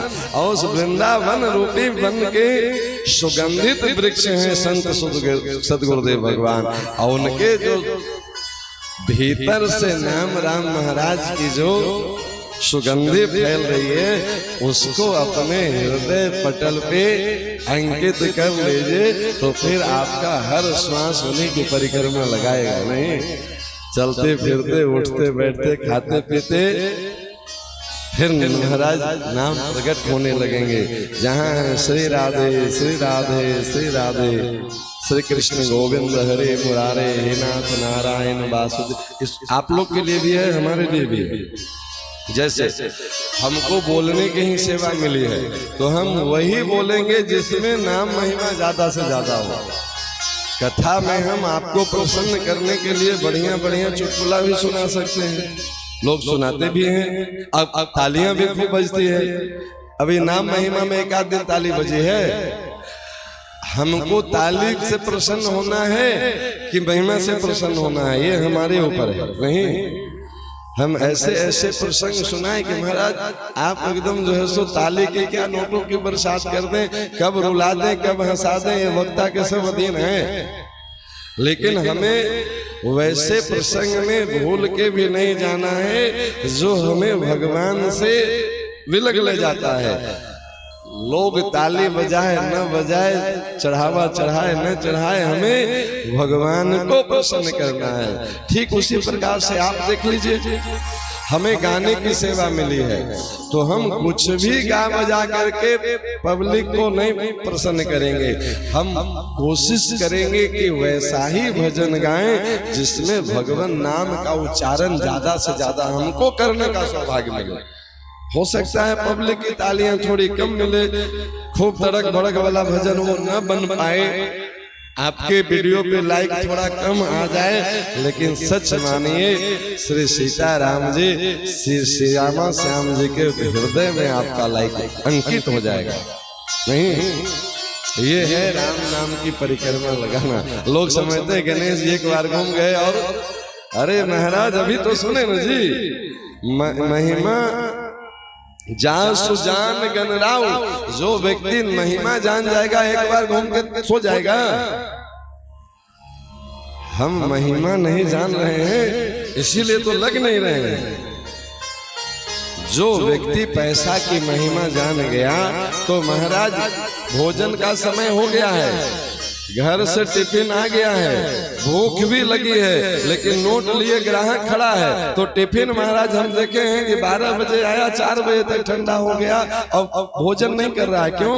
मालदार पार्टी सामने दिख रहा है। पैसा का महत्व समझ में आ गया तो भूख भी है, भोजन भी है, समय भी है, लेकिन लोग पेट को दबाए हैं। कोई बात नहीं है, आज भोजन करने का भी फुर्सत नहीं मिला। क्यों नहीं मिला? हाँ महाराज 2 घंटा में तो आज 3 लाख का बिजनेस हो गया। तो महत्व किसका है? भोजन का कि रुपया का? आज जिसको महत्व भोजन का समझ में आ जाए, भोजन का महत्व समझ में आता है, अपना नहीं। जिनको भगवान का भोजन का महत्व, मंदिर में देखिए टाइम से भोग लगेगी कि नहीं लगेगी? मंदिर में भोग लगाने का समय आ गया है, बिहारी जी की थाल जा रही है और अरबपति नहीं ब्रह्मांडपति महाराज रुपये का बैग लेकर खड़ा हो कि गोस्वामी जी 5 मिनट जैसा हमसे बात कर लीजिए फिर भोग लगाइएगा। गोस्वामी जी किसकी सुनेंगे बताइए? मंगला आरती का समय हो गया है, अब पुजारी जी आरती करने जा रहे हैं। कोई बड़ा से बड़ा जजमान अमेरिका का राष्ट्रपति आगे खड़ा हो, गोस्वामी जी किसका सम्मान करेंगे? महाराज देखेंगे भी नहीं आपके, और बात करने तो छोड़िए। जिसको जिसका महत्व समझ में आ गया वो उसमें लग गया। गणेश जी को राम नाम का महत्व समझ में आ गया, शंकर जी को समझ में आ गया, गोस्वामी जी को समझ में आ गया। ये सब मिल करके हमको कह रहे हैं कि मूर्खदास तुम कब समझोगे, तुमको कब समझ में आएगा? ये उनको समझना है कि हमको समझना है? ये नाम महिमा क्यों हम लोग सुना रहे हैं? इन महापुरुषों के, इन देवताओं के कृपा से महाराज कृपा हो जाए तो थोड़ा हम भी समझ लें, और समझ लें तो लग जाए तब समझिए। अभी न सुने, जो समझ ले वो साधु और जो लग जाए वो साधु। और साधु का अर्थ क्या होता है? जो अपने जीवन को साध ले वो साधु। और जो खुद को साध ले उसके पास जो जाए उसको भी साध दे। साधु के पास बैठिए, कल्याण कुछ नहीं करना है। अग्नि के पास बैठिए, गर्मी मिलने लगेगी। एसी के पास बैठिए, ठंडक मिलने लगेगी। तो साधु के पास बैठिए, शांति मिलने लगेगी। अच्छा, परीक्षित जी आ करके किसी को काट भेजे, आ करके गंगा तट पे बैठ गए। गंगा मतलब क्या? विष्णु पादाप संभोते गंगे त्रिपथ गामिनी। गंगा को मोक्ष दायिनी कहा गया है, और गंगा के तट पे बैठ गए तो उनको मुक्ति मिल गई कि नहीं मिल गई? वो सुखदेव जी को फोन किए कि कार्ड भेजे। गंगा जी मोक्ष दायिनी है, उनके शरण में आ गए परीक्षित जी। तो अब गंगा जी की जिम्मेवारी है कि वो कैसे मुक्ति प्रदान करेंगे। तो वो संतों को बुला लें, वो कथा सुनवा दें। अब आप जानिए, परीक्षित जी बस इतना किए कि राज्य का त्याग करके आगे गंगा जी के शरण में बैठ गए। गंगा तब दर्शनात् मुक्ति लिखा है, गंगा जी के दर्शन से मुक्ति है। दर्शन का महत्व समझ में आ गया। बोले भैया हमसे कुछ नहीं होगा तो गंगा के तट पे बैठ के उनको देखते देखते उन्हीं में विलीन हो जाए। तो भागवती गंगा प्रकट हो गई वहां। भागीरथी गंगा के तट पे आए थे और सुखदेव जी भागवती गंगा लेके आ गए और दोनों गंगा का संयोग हुआ और महाराज वो मुक्त हो गए। आप ऐसे विशेषता वाले संतों के चरण में बैठना सीख लीजिए। कुछ नहीं करना है, काम बन गया, मौन बैठ जाइए जाके, उनकी दृष्टि पड़ गई कल्याण है। एक बार वो देख ले कल्याण है। एक छोटी सी घटना सुना के पूरा करेंगे।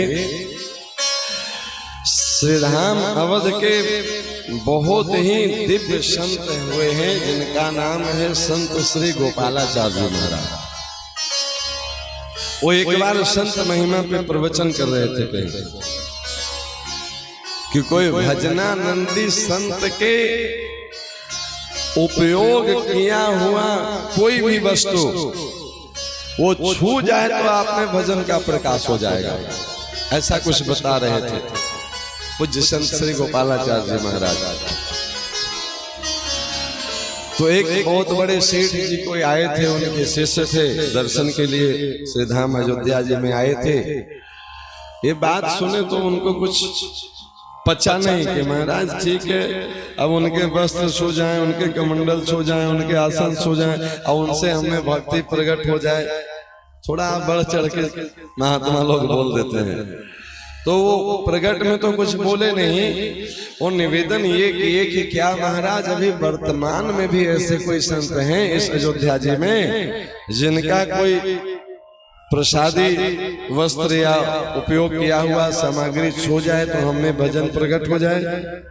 संत श्री गोपालाचार्य जी बोले हाँ, जिनका प्रकाश चारों युगों में है तो क्या इस युग में नहीं है? बताइए किस युग में उनका प्रकाश अभी है। महाराज क्या आपकी कृपा हो जाए तो हमें उनका दर्शन हो सकता है, हमें भी ये सौभाग्य मिल सकता है। संत की कृपा हो जाए तो क्या हो सकती है, एकदम सत्य घटना बता रहे हैं, कोई कथा नहीं। अभी कुछ वर्षों की घटना है, 150 वर्ष के भीतर की घटना है। संत श्री गोपालाचार्य जी का काल बहुत पहले का नहीं है। आज भी उनके बहुत सारे अनुयायी अवध में मिल जाएंगे जो उनके साथ सत्संग किए हैं। बोले अभी हैं, चलिए हम आपको अनुभूति करवाते हैं। अब वो सेठ जी को लेकर के संत श्री गोपालाचार्य हर्षण कुंज में गए और उस समय हर्षण कुंज सरकार विराजमान थे। वहां वो ज्यादातर मौन ही रहते थे, लोग उनको कुछ सुनाते रहते थे, कुछ भगवत चर्चा वहां होते रहते थे और वो मौन ही रहते थे और ज्यादातर उनके आंखों से अश्रुपात होते रहते थे। लोग उनको कुछ न कुछ भगवत चर्चा सुनाते थे और वो भगवत चर्चा सुन करके एकदम भाव विवल दशा में रहते थे। संत श्री गोपालाचार्य उनको लेकर के हर्षण कुंज सरकार के चरणों में गए। सत्संग तो वहां निरंतर चलते ही रहते थे।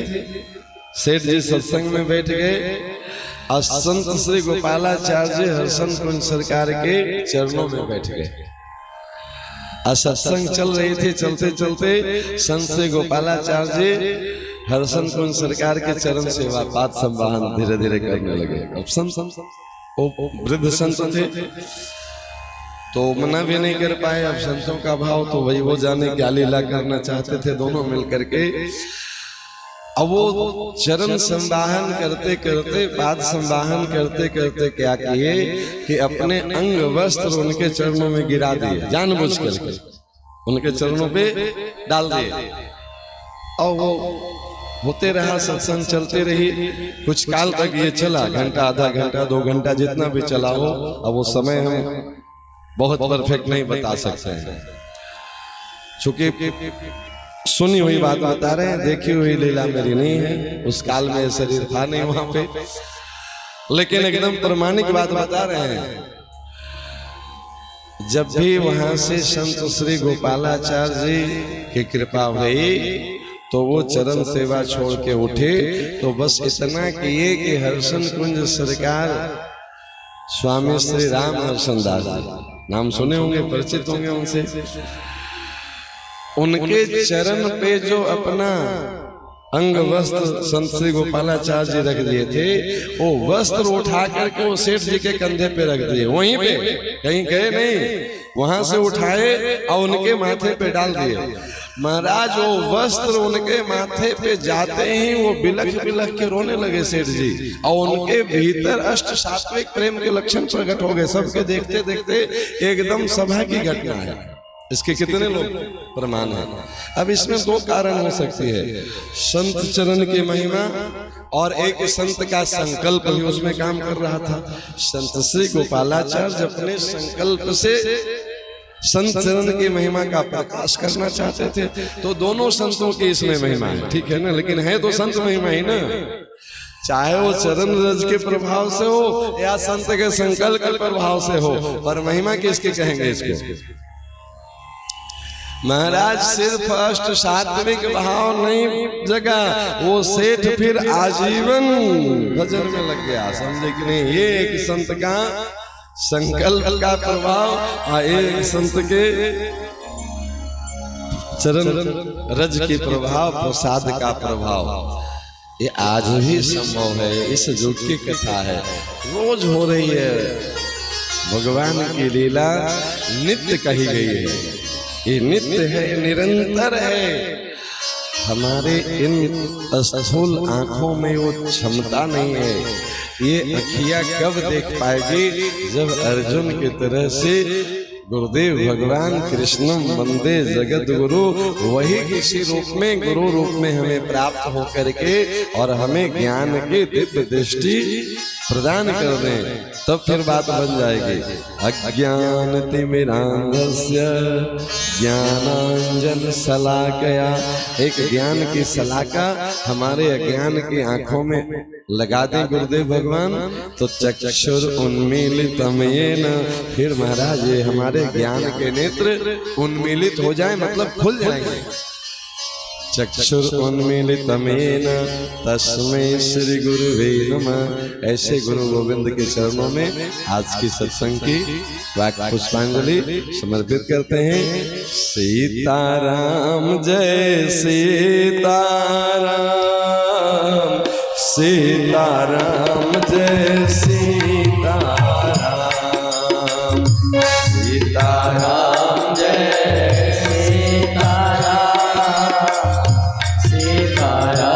जय सीताराम, सीताराम जय सीताराम, सीताराम जय सीताराम, सीताराम जय सीताराम, सीताराम जय सीताराम,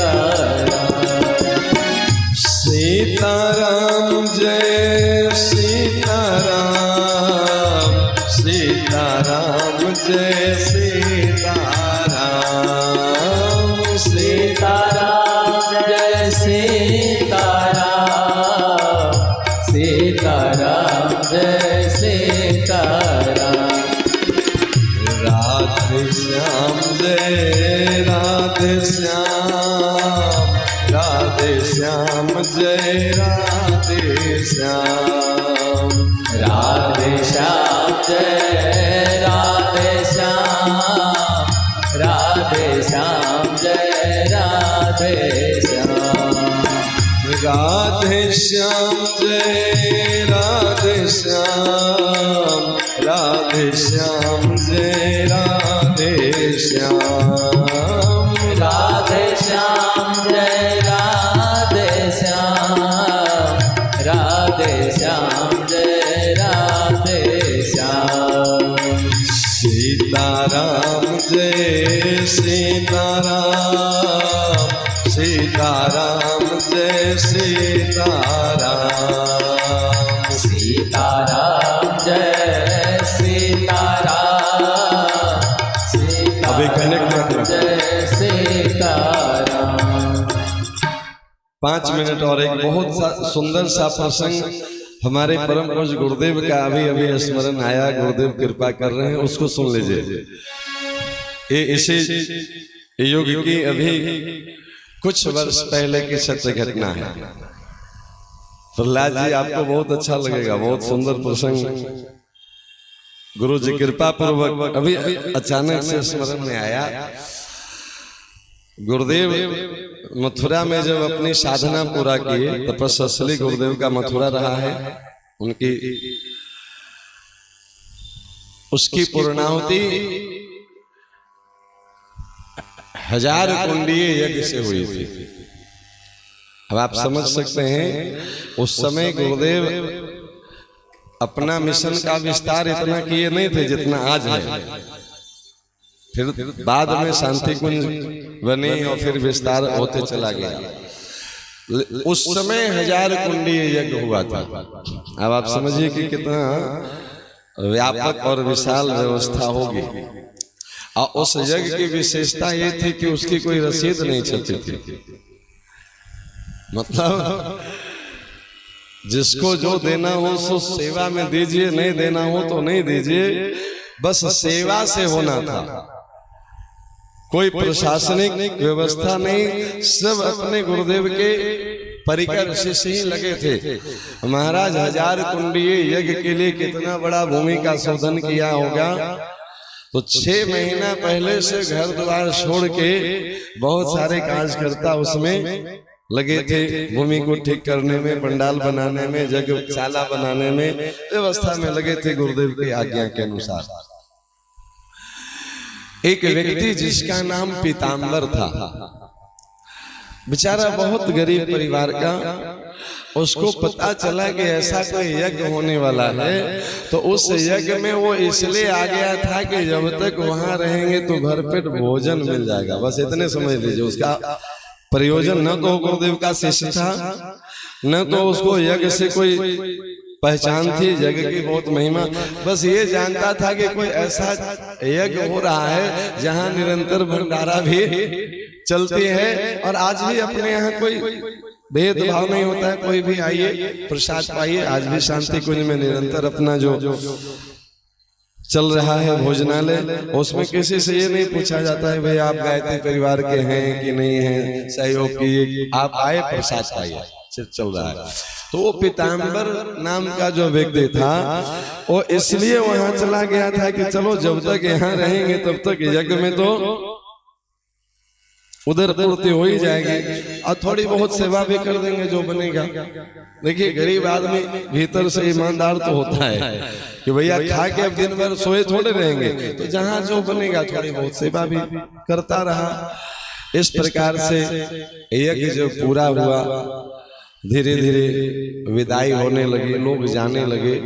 तो वो पीताम्बर भी समझ गया कि अब भैया महाराज टेंट पंडाल ही हट गए, भोजनालय ही अब बंद हो गया, तो यहाँ फिर रह के क्या करना है। वो भी अपना जो भी सामग्री रहा होगा कंधे में झोला टांग करके वापस जा रहा था। अब वापस जा रहा था तो क्या देखा कि अचानक से पीछे से कोई आके उसके कंधे पे हाथ रखा। क्यों पीताम्बर तुम भी वापस जा रहे हो? अब मुड़ के देखा तो कोई और नहीं, परम पूज्य गुरुदेव थे कंधे पे हाथ रखने वाले। अच्छा, अभी तक कोई पहचान नहीं थी डायरेक्ट, वो दीक्षा भी नहीं लिया था, कभी मिला भी नहीं था। और उसके कंधे पे आकर के परम पूज्य गुरुदेव हाथ रखे मुस्कुरा रहे थे, पीताम्बर तुम भी घर जा रहे हो? तो हड़बड़ाया कि महाराज कहीं गुरु जी हैं, प्रवचन में रोज तो देखता ही था कि यही मंच पे आते हैं, यही प्रवचन करते हैं। अब कहीं गुरु जी ये न कह दें कि तुम गायत्री परिवार के हो नहीं और पेट भर रहे थे। हाँ, तो बेचारा थोड़ा डर भी रहा था। अब अचानक से इतने बड़े गुरु जी आ गए तो वो कुछ बोल नहीं पा रहा था। गुरु जी बोले कि मेरा अन्न खाए हो तो मेरा कुछ काम नहीं करोगे? देखिए, गुरुदेव किसी से अपना काम करवाना चाहते हैं तो वो किसी से करवा सकते हैं। बोले यज्ञ का अन्न खाए हो तो मेरा कुछ काम नहीं करोगे, ऐसे ही तुम वापस चले जाओगे? गुरुजी, हम गरीब आदमी क्या काम कर सकते हैं आपका? अब वो इतना बड़ा 1000 कुंडीय यज्ञ देखा होगा तो आप समझिए, एक गरीब गांव का व्यक्ति वो गुरु जी आके कह रहे हैं कि मेरा कुछ काम नहीं करोगे। महाराज हम आपके किस काम के लायक हैं?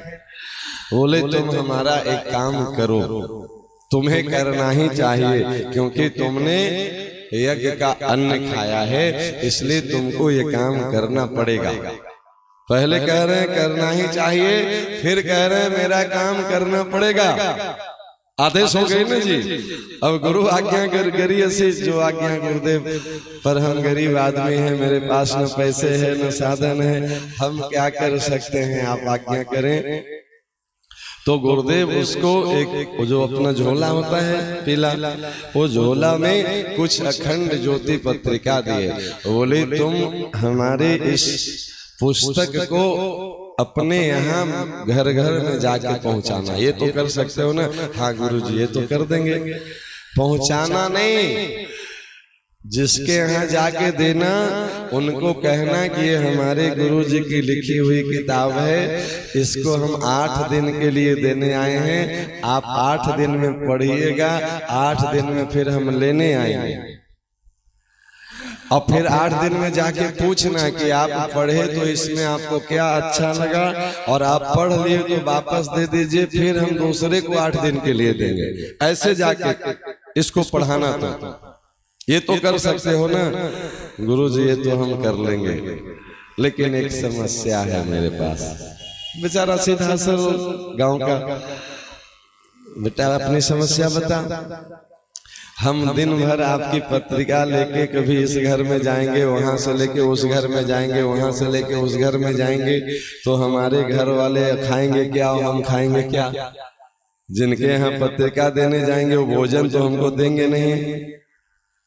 हम आपके आश्रम में तो रहेंगे नहीं कि यहाँ भोजनालय यज्ञ में चल रहा था हम खा लिए। हम तो महाराज दिन भर जिसके खेत में करते हैं, शाम में 1.5-2 सेर अन्न मिलता है, उससे हमारा घर परिवार चलता है। तो अब हम खेत में जिनके काम करते हैं उनको ये तो कह नहीं सकते हैं कि भैया हम 2 घंटा काम कर देंगे और 2 घंटा हम पत्रिका पढ़वा देंगे। तो गुरुजी आपका आज्ञा तो हम मना नहीं करेंगे, हमारे घर परिवार का पोषण कैसे होगा? बोले उसका मंत्र हम तुमको बताते हैं। बता दीजिए गुरुजी मंत्र। बोले तुम आज से खेती बाड़ी का काम मत करना, किसी के यहाँ नौकर मत बनना। गुरुजी तो और भूखे मर जाएंगे। अरे हम जो बता रहे हैं सो करना। क्या करना? तो तुम आज से हाथ देखा देख करके लोगों का भविष्य बताना। महाराज हम कहाँ हाथ की रेखा देखने जानते हैं? हम कभी पढ़े लिखे, हम अपना भविष्य नहीं जानते हैं, दूसरे का भविष्य कहाँ से बताएं? गुरुजी बोले तुम किसी का भी हाथ का रेखा देखना और हमें याद करना कि गुरुजी हम हाथ देख रहे हैं, भविष्य आप बताइए। उस समय तुम जो बोलोगे वो हमारी वाणी होगी। और ये हम वचन देते हैं कि उससे तुमको इतना पैसा मिल जाएगा जिससे तुमको दिक्कत नहीं होगी, और हाथ की रेखा देख के भी किसी से कुछ मांगना नहीं, वो स्वेच्छा से जो दे दे सो तुम रख लेना। ये हमारी आज्ञा है। अब महाराज गुरु की वाणी पे कितना विश्वास होना चाहिए, एक पीताम्बर नाम के व्यक्ति के जीवन से सीखने योग्य है। एक मजदूर व्यक्ति, वो एक वो मोटा वाला शीशा लिया होता है ना, जो नक्शा उक्सा पढ़ने के लिए, जिसमें अक्षर थोड़ा बड़ा बड़ा। अब ज्योतिषी बनना है तो थोड़ा नाटक करना पड़ेगा ना। महाराज हाथ की रेखा देखनी आती नहीं है, नजर कमजोर है, तो हाथ का रेखा वो बड़ा गौर से अब शीशा में देखता था, ताकि लोग समझें कि बहुत सूक्ष्म रेखा का ये अध्ययन करता है। तो यहाँ से गया, गुरुजी का अखंड ज्योति लेकर के घर घर में जाता। अच्छा आप गुरुजी से जुड़े हुए हैं तो स्वाभाविक लोग अपनी अपनी समस्या उसको सुनाने लगे। महाराज हमारे घर में ये परेशानी है। अच्छा आपका हाथ देखें, और वो शीशा से गौर से हाथ देखता और उसको फिर गायत्री मंत्र जपने में लगा देता। इतना ही उपाय उसको था। आप गायत्री मंत्र इतना माला कर लीजिए, आपका कल्याण हो जाएगा। आप लघु अनुष्ठान कर लीजिए, कल्याण हो जाएगा। आप इतने दिन का गायत्री 40 पढ़ लीजिए, कल्याण। इतने बताता था, और कुछ आता ही नहीं था। तो बताया क्या, गुरुजी जो पढ़ा के भेजे थे उतने वो पढ़ के आया था। गायत्री मंत्र जपना, गायत्री 40 का पाठ करना, बहुत हो तो आप एक कुंडीय यज्ञ कर लेना, वो बता देता था। वो यज्ञ की अपनी है ना छोटी पुस्तिका वो दे देता। अब ऐसा वो करने लगा, वो हाथ देखता, समस्या बताता और उसके बदले में स्वेच्छा से लोग जो दे देते उससे उसका जीवन चलने लगा। इसी क्रम में वो एक बहुत बड़े सेठ के हाथ देखा।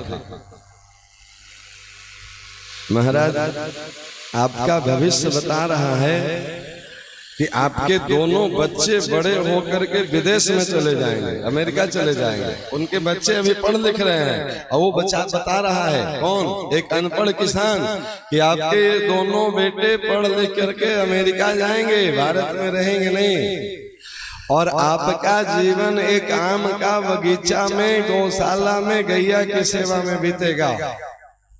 आप बेटे के साथ अमेरिका नहीं जाएंगे और न घर में रहेंगे, बहुत बड़ा महल है, ये आपका काम आएगा नहीं। आपका जीवन अंतिम श्वास तक एक आम के बगीचे में, गाय की गौशाला में, गैया की सेवा करते बीतेगा।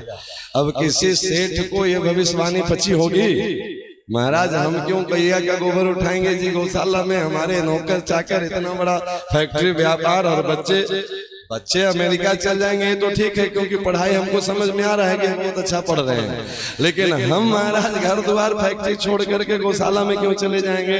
बोले वो तो गुरुजी जाने, हमारे गुरुजी यही बता रहे हैं, आपकी हस्तरेखा बता रही है कि आपका जीवन ऐसे ही बीतेगा। वो व्यक्ति का जीवन वास्तव में ऐसा ही हुआ। दोनों बेटे पढ़ लिख के अमेरिका चले गए और धीरे धीरे पीताम्बर उसको अखंड ज्योति पढ़ाते पढ़ाते अखंड ज्योति की पत्रिका का सदस्य बना दिया। फिर वो व्यक्ति धीरे धीरे गुरुजी से जुड़ गया, मथुरा जाने लगा, शांति कुंज जाने लगा, और इतना जुड़ गया कि अपना शांति कुंज विश्वविद्यालय में जो गौशाला बना ना, उसी गौशाला में जाकर के वो पूरा जीवन सेवा दिया। गौशाला कहाँ है? आम के बगीचा में है कि नहीं है? विश्वविद्यालय की गौशाला, और उसी आम के बगीचे की गौशाला में उसका अंतिम श्वास वहीं शरीर पूरा हुआ। अभी कुछ वर्ष पहले तक वो व्यक्ति गौशाला में सेवा दे रहा था, बहुत ज्यादा, मैं ये 10 साल पहले की घटना बता रहे हैं। अभी 10 साल पहले तक वो सशरीर अपने शांति कुंज विश्वविद्यालय के अमराई के गौशाला में श्रद्धा से, मजबूरी से नहीं। अब महाराज सब कुछ हो गया, बेटा अमेरिका चला गया, जीवन गुरुदेव से जुड़ गया, तो अब क्या करना है? तो जीवन दान दे दिया शांति कुंज में आकर के। और शांति कुंज में आकर के जो उनको व्यवस्था मिला, जिसके योग्य थे, वो गौशाला की जिम्मेवारी संभाले। ये कथा हम क्यों सुनाए? एक अनपढ़ व्यक्ति किसी का भविष्य इतना बढ़िया से कैसे बता सकता है? मंत्र मूलम गुरु वाक्यम मोक्ष मूलम गुरु कृपा। गुरु जी जो कह दिए वही हम अपना जीवन का मूल मंत्र मान लें, तो फिर हमारे मुक्ति में, मोक्ष में कोई विलंब नहीं है प्यारे, एकदम प्रगट मुक्ति है जी। कुछ है एक इसको कहते हैं कर तुम अकर तुम अन्यथा कर तुम। भगवान चाहे तो मुकम करोति वाचालम पंगु लंघयते गिरिम यत् कृपयामहं वंदे परमानंदो माधवम। गुरुदेव में भगवान में कोई भेद है? गुरु साक्षात ब्रह्म। अब ब्रह्म चाहे तो एक अनपढ़ व्यक्ति महाराज भविष्यवक्ता बन सकता है। ये सत्य घटना है। अब 2 मिनट सीताराम फिर से करना पड़ेगा। सीताराम जय सीताराम, सीताराम जय सीताराम, सीताराम जय सीताराम, सीताराम जय सीताराम, सीताराम जय सीताराम, सीताराम जय सीताराम, सीताराम जय सीताराम, सीताराम जय सीताराम, राधे श्याम जय राधे श्याम, राधे श्याम जय राधे श्याम, राधे श्याम जय राधे श्याम, राधे श्याम जय राधे श्याम, जय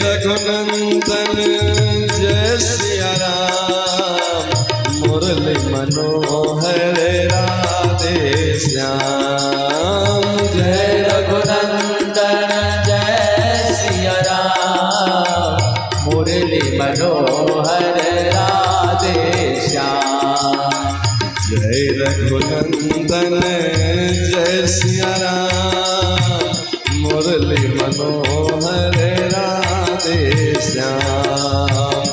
जय रघुनंदन जय सिया राम, मुरली मनोहर राधे श्याम।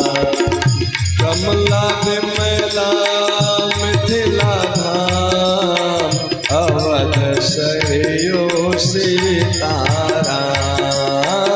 कमला विमला मिथिला धाम, अवध सरयू सीताराम। श्री राम जय राम जय जय राम, श्री राम जय राम जय जय राम। श्री राम जय राम जय जय राम, श्री राम जय राम जय जय राम। श्री राम जय राम जय जय राम, रक्षा कीजिए हनुमान। श्री राम जय राम, रक्षा कीजिए हनुमान। श्री राम जय राम, संकट हरिए हनुमान। श्री राम जय राम, संकट हरिए हनुमान। श्री राम जय राम कृपा करिए हनुमान। श्री राम जय राम